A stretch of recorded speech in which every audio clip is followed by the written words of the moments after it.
These little darlings are my new R2L bite alarms. Been using these for a few months now, and they are my go-to bite alarm for all my carp fishing that I've been doing. So last year I used the SMX, gave that a great trial out and used that for a whole year in different situations. And now I'm on the R2L, which are really pleasing to the eye, first of all, with the metallic, old school, almost GPO style speaker. Soft touch rubberized casing, very striking looking, but what goes on inside the alarm is even more interesting. So the R2L has been the result of 3 years development program, which has been trying to evolve a bite alarm which operates completely differently from any others that are out there on the market. It uses an infrared light system, so a beam and a very small wheel which is perforated, and to simplify it, it makes a very simple, very sensitive even way of detecting line movement, but at the same time keeping power consumption from the battery very low. So it's a very new system, low power consumption, very sensitive. On its most sensitive setting, the R2L will detect line movement as low as 2 millimeters. But at the same time, you can obviously dial it up or down to suit your particular circumstances. Last night, as you can see from the weed that's blown up my rods, we had some very stormy conditions, lots of wind, lots of drifting weed and so on. I didn't get any false bleeps because I could adjust it exactly how I needed to.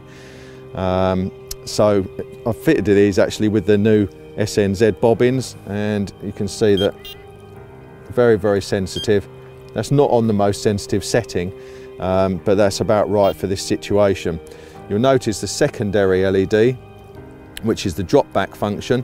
So that's got its own tone and its own light, as you can see there,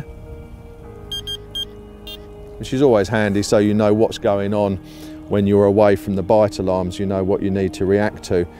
So obviously the full range of 10 different settings for volume, tone and sensitivity.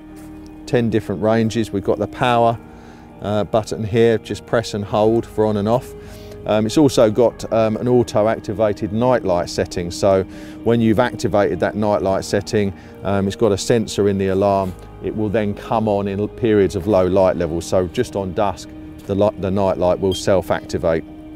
You probably noticed these snag ears, or if we come on this one, I've just extended one because this rod is fishing round at an angle, but you can just twist and lift and have the pair of them locked up like so.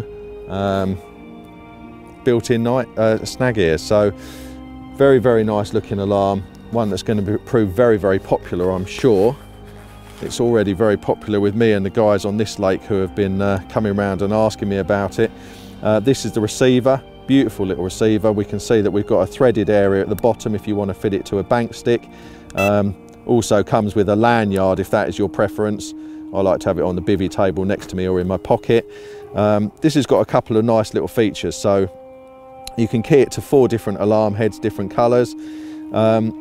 2 features here which I really like. If you get a couple of bleeps and you want to know which rod it was because the LED's gone off by the time you get to the rod, the memory button, the memory function will show you which rod has shown a signal, which is quite handy and quite unique. I've not seen one that will do that.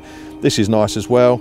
If you want a little bivvy light on your table, then that's a nice little feature.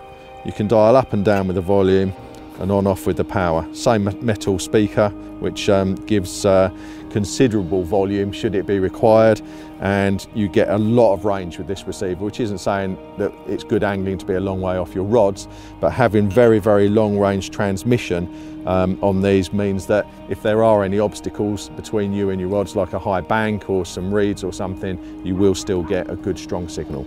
So that's the R2L bite alarm, and that's what I'm using for this season. Very good.